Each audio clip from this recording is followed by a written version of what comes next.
Yes, sir. I've Okay. started the recording. It will start in a minute. Okay. Okay. Very good. I can see it now. Okay. So many things to cover today. Okay. So first, what I will do is couple of things that were left out in your previous lecture. I'm going to finish those first in the next 10 minutes, and thereafter we are going to start a new topic, which will be the transmission medium. So we'll still continue with our transmission fundamentals that we were looking through. So previous class, when we the last topic that I covered in the previous class was about the different transmission impairments, right? So there were three major classes of impairments that we went through. The first one was attenuation, the second one was distortion, and the third one was noise, right? So attenuation, distortion, and noise. So all of you understand what these terms mean and how the signal gets affected, particularly composite signals, how these are affected by these kind of impairments, right? So now let us quickly brush up our knowledge on few of the basic things which will be required to understand how you can compute the capacity of a communication channel, right? So if you are talking about two, let us say just two computers talking to each other over a particular channel, so how do you uh, people are waiting in the lobby. uh, so Nidhi, can you please have a look Yes, sir. who are I'm waiting? admitting that. Okay. Okay, so we need to fix this problem also. Why should be people waiting in the lobby? So people should be able to get in automatically if they are joining with the code. Anyways, so let us continue with whatever I was discussing. So the capacity of a channel, right? So we need to really understand that what is meant by the capacity of a channel. So two computers joined through some, so if there is channel in between, so what is the maximum capacity of a channel? We need to really understand this, and this is very important. This is a very important topic in communications. So we need to understand that. So before that, we need to really recap couple of basic concepts. So the first one is the bandwidth, right? So bandwidth is something that you have definitely encountered this term before. If not, let us have just a quick look into what bandwidth is in the context of communications. So if we are talking about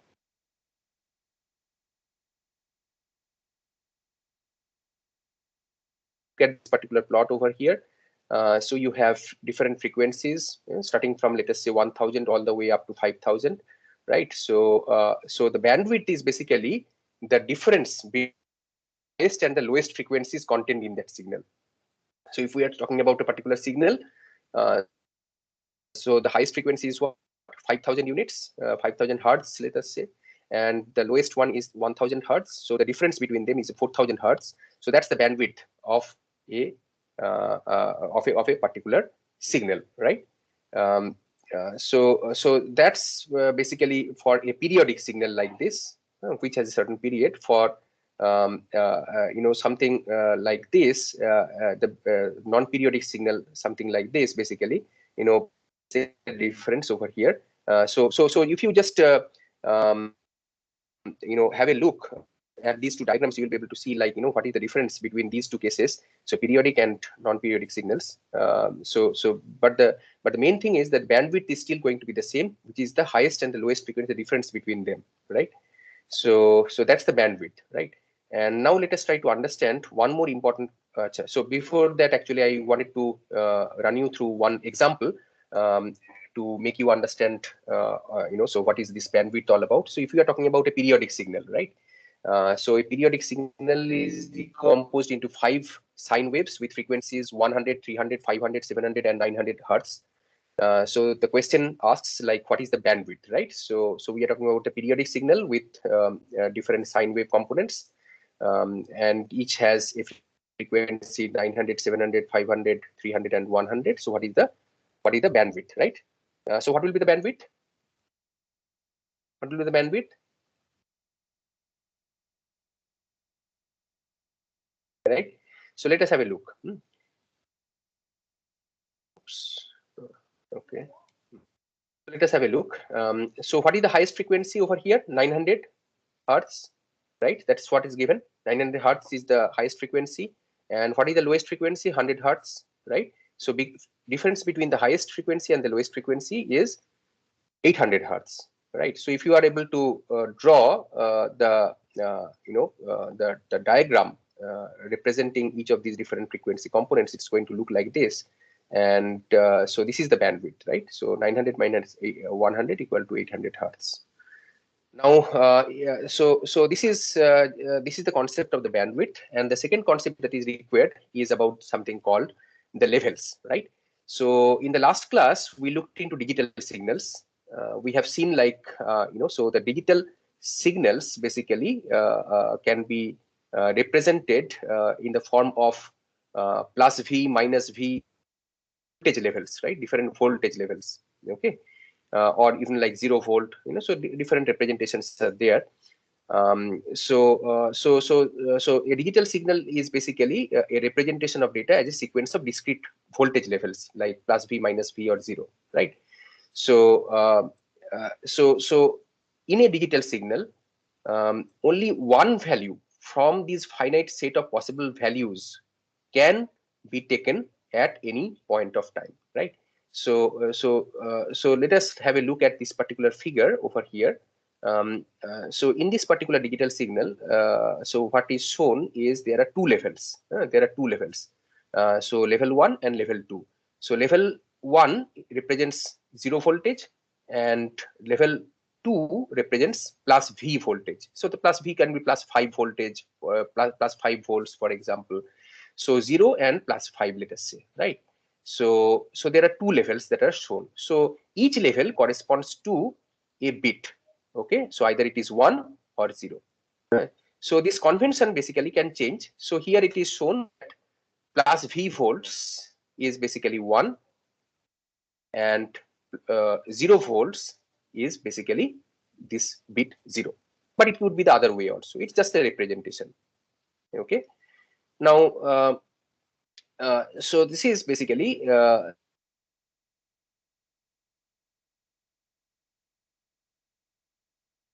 so here what do we see? We see only two levels. Here we see that only there are two levels. Now it could so happen that you might be adopting multiple levels to represent the different bits, multiple levels. So for example, it's instead of considering only two levels, which is like level 1 and level 2, or 0 and plus V volts, you could be using something like minus 5 volt, minus 2.5 volt, 0 volt, plus 2.5 volt, and 5 volts. Okay, so it could be like this also.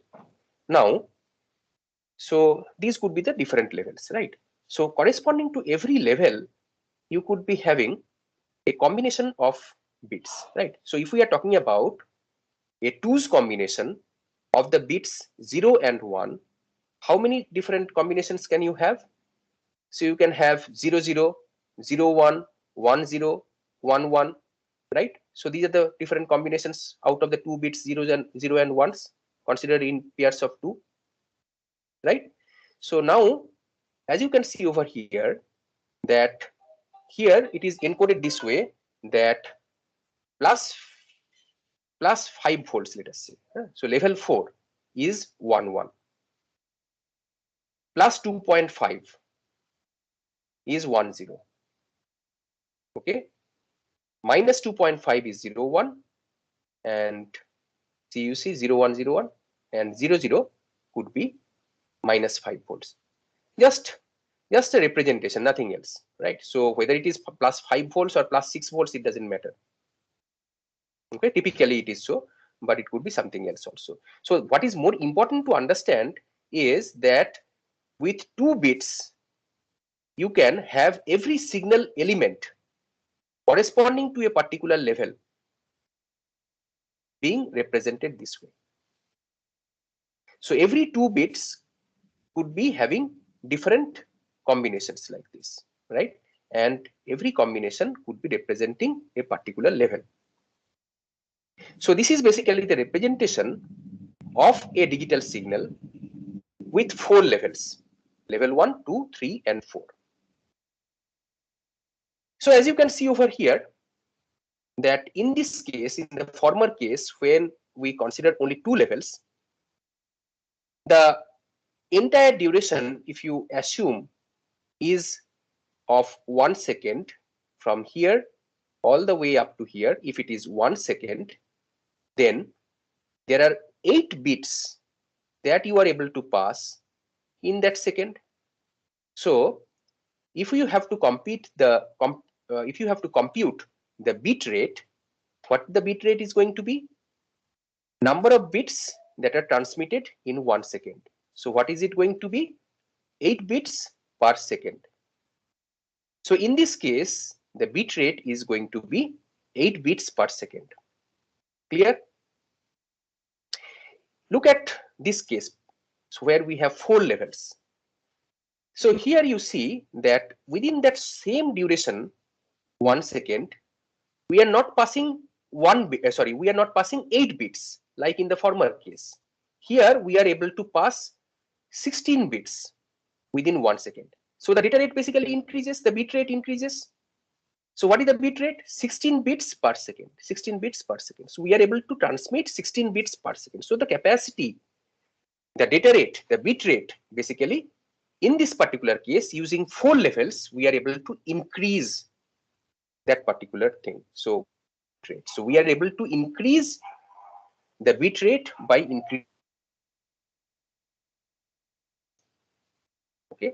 So now you understand the concept of bit rate, and you also understand the concept of levels. Let us now, with this basic understanding, let us try to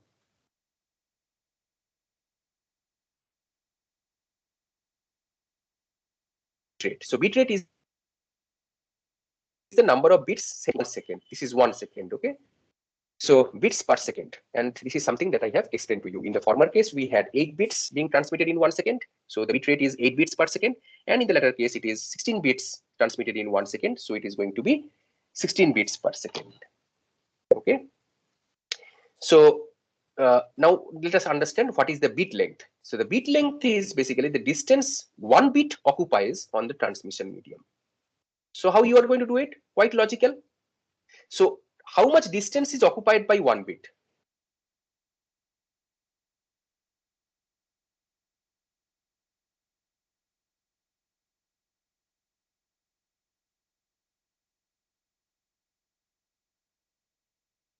Okay.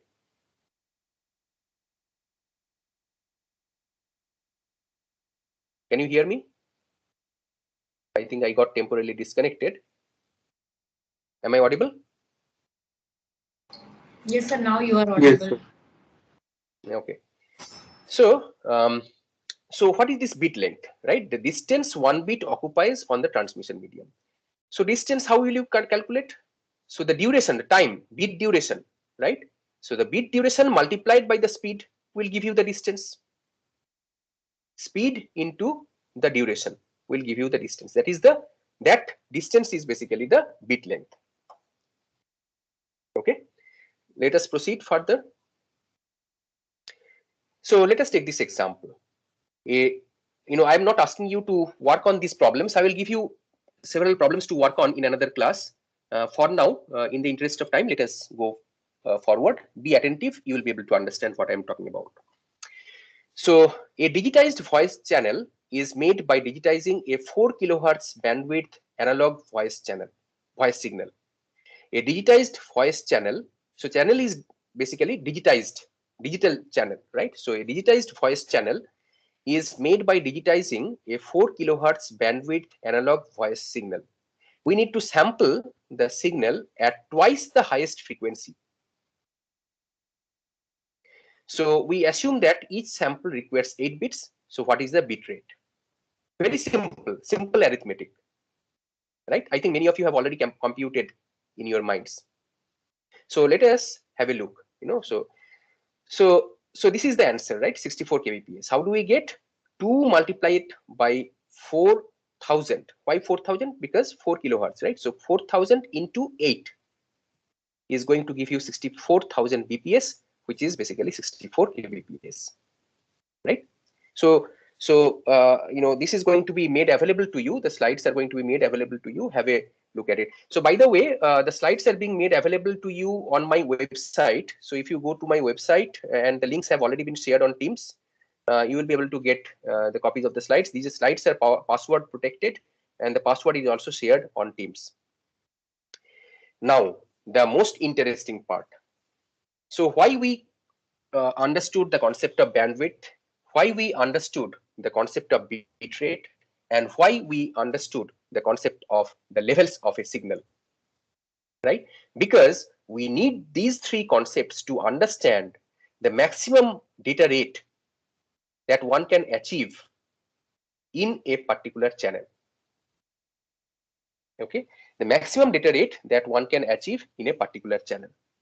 Now, there are two very famous theorems which are basically theoretical results that were given by two very famous scientists who worked on these data rate limits. First one is called the Nyquist theorem. So according to the Nyquist theorem, if you are talking about a noiseless channel, that means a channel where there is no noise signal, right? So if we are talking about a noiseless channel, the Nyquist theorem states that the maximum bit rate that one can achieve through that channel is going to be 2 times the bandwidth of that channel times log of L to the base 2. This is base 2. Okay, log of L to the base 2.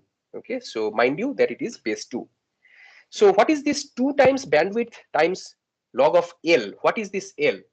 L is basically the number of levels of a signal that we talked about. So recall the diagram that I had shown you. In the former case, how many levels did we have? We had only 2 levels. In the latter case, how many levels did we have? In the latter case, we had 4 levels, right?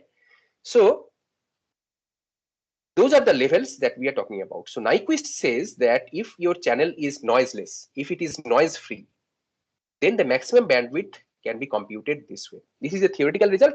How it is obtained, etc., don't get into it because this is out of scope. And this is basically, so people who who work on digital communication, etc., so they are the ones who deal with these things day in and day out. So for you, it is sufficient to know that this is basically the Nyquist bit rate, how the Nyquist bit rate is computed. Now, another scientist by the name of Claude Shannon, another scientist by the name of Claude Shannon, in the year 1944, said that practically we cannot have noiseless channels. Practically, in any transmission medium, we are going to get noise. Noise is a natural signal that is going to be there in any channel. So in a practical scenario, in a noisy channel, Claude Shannon said that the capacity of that channel, the theoretical maximum data rate for that particular noisy channel, it can be computed using the formula bandwidth times log to the base 2 1 plus SNR. Now the question is, what is SNR? I covered this in the last class. SNR is signal to noise ratio, not in decibel. Okay, so this is the signal to noise ratio. Okay, so so this is basically this Shannon's capacity, Shannon's theorem. Shannon's theorem states that the maximum capacity of a channel, of a noisy channel, can be computed by multiplying the bandwidth of that channel with log of 1 plus SNR to the base 2. So the Shannon's capacity basically gives us the upper capacity, upper limit, the maximum limit, okay, through a noisy channel.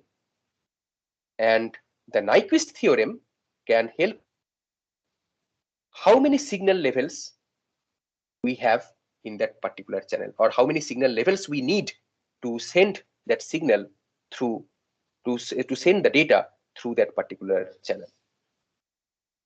Okay, these are two very important results for you to know, and questions can be asked from these two. So let us have a look at some very elementary level questions. So let us say that we need to send 265 kbps. KB means K means 1000, right? So 265 into 1000 bps over a noiseless channel with a bandwidth of 20 kilohertz. How many signal levels do we need? So how can you do that? How can you compute? Anyone?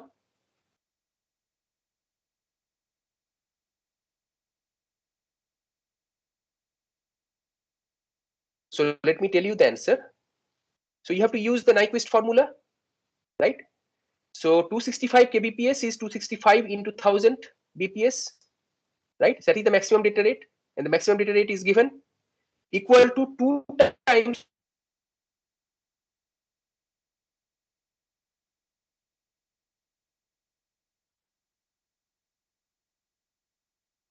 into log L to the base 2. So this is this log L to the base 2.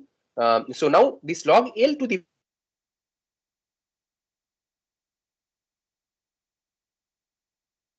0.625. So in other words, L is going to be 2 to the power 6.625, which is going to be 98.7. Now you see that L cannot be 98.7. L has to be a power of 2. L has to be a power of 2, right? So since 98.7 is not a power of 2, we can either increase the number of levels or we can reduce the bit rate. Either of these two things we have to do. We cannot leave L to 98.7, right? So if we have 128 levels instead, so instead of 98.7, if we increase the number of levels to 128, then the bit rate is 280 kbps. If we have 64 levels, the bit rate is 240 kbps. But so how do we arrive at this 98.7? We arrive by using the Nyquist formula. Now let us look at another one. So we have a channel with a 1 megahertz bandwidth. 1 megahertz. Mega is 10 to the power 6, right? So 1 megahertz bandwidth. The SNR for this channel is 63. SNR is also given. That means the signal strength by noise. So signal power by noise power, right? So S by S by N. S by N, that ratio is given to be 63. Okay. So what are the rate and signal level? So how do you do? Who can tell?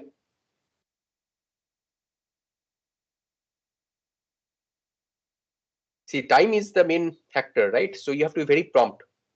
I am not asking you any difficult questions. These are very standard formula based questions that I'm asking you. So who can tell which theorem we are going to use over here?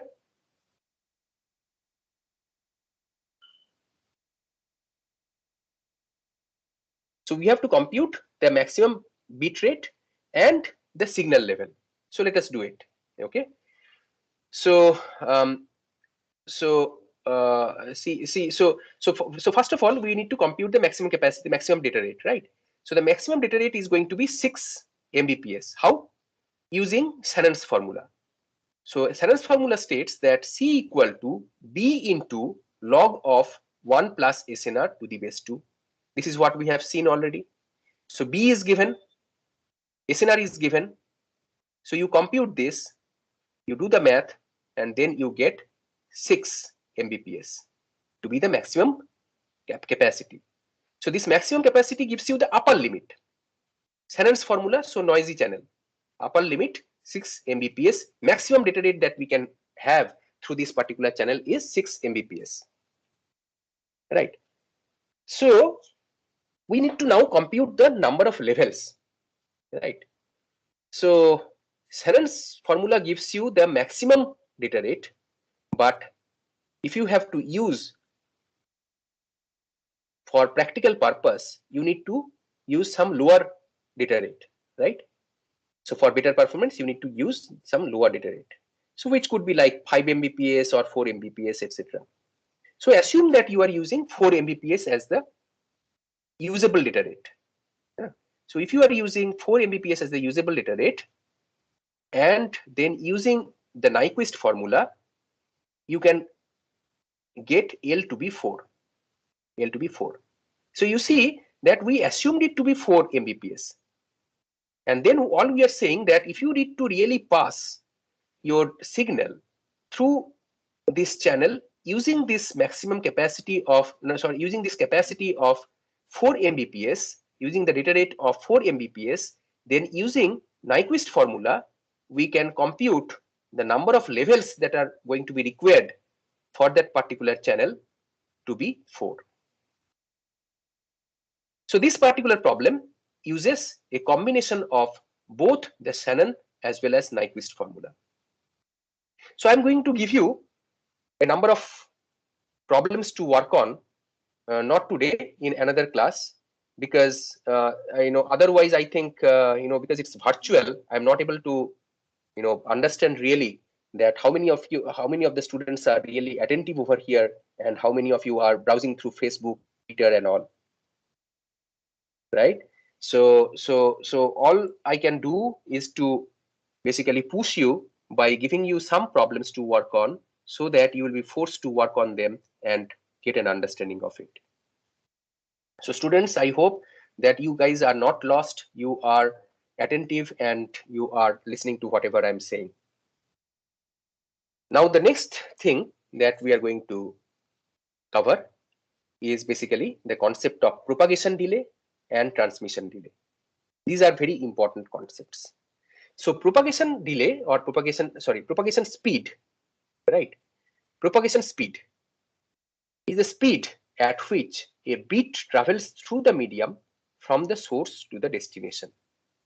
Again, using simple physics-based approach, what you can do is you can calculate this propagation delay to be the distance through which the bit travels, the entire distance starting from the source to the destination, divided by the propagation speed. So this is going to give you the propagation delay. Now the transmission speed is the speed at which all the bits in a message arrive at the destination. All the bits arrive at the destination. So this transmission delay is going to be equal to the message size divided by the bandwidth. Okay, message size divided by the bandwidth. So you see that what will be the unit? Message size, the unit is what? Bits divided by the bandwidth, whose units is BPS. Now bits by BPS is going to give you seconds, which matches the unit of transmission delay. So transmission delay, the unit is second, which is going to be message size by the bandwidth. Another concept is latency. What is latency? In transmission, in communication, the latency between point A and point B, the source and the destination, is a combination of the propagation delay, that means the time that the bit takes to travel all the way from the source to the destination, the propagation delay, the transmission delay, which is like this, it can be computed, plus the queuing time. So if it gets queued at any intermediate point in the route, the queuing time plus the processing time, right? So queuing time and processing time. So this is going to be the end-to-end latency. End-to-end means from the source A to the destination B. What is the latency? Propagation delay plus transmission delay plus queuing time plus processing time. Let us have a very quick look through two problems to understand these two concepts. So a network with bandwidth of 10 Mbps can pass only an average of 12,000 frames per minute. Here it is given in frames. So 12,000 frames per minute, and each frame carries an average of 10,000 bits. So what is the size of a frame? On an average, it is 10,000 bits. Now the question is that what is the throughput of this network? What is the throughput? So throughput means like in bits per second. What is the throughput of the network? Okay. So for this, the throughput is going to be how much? 12,000 into 10,000. 12,000 frames per minute. Every frame has 10,000 bits. So how many bits the 12,000 frames are going to have? 12,000 multiplied by 10,000. So that many bits are transmitted, right? Divided by 60 in 1 second you have to compute. So divided by 60 will give you 2 Mbps. So this is the throughput. Now the next question is that what is the propagation time if the distance between the 2 points is 12,000 kilometers? Assume the propagation speed to be 2.4 into 10 to the power 8 meters per second. So here 12,000 into 1,000 meter, because 12,000 kilometers, right? This is what is given. Long distance transmission 12,000 kilometers. So 12,000 into 1,000, that will give you the meter, right? That will convert it into meters, divided by the propagation speed, which is 2.4 into 10 to the power 8 meters per second, right? Which is going to be 50 milliseconds. Very, very simple formula based maths. Nothing is there, right? So we need to really understand these concepts. So now I hope that everybody has understood. Any question that I can take up very quickly?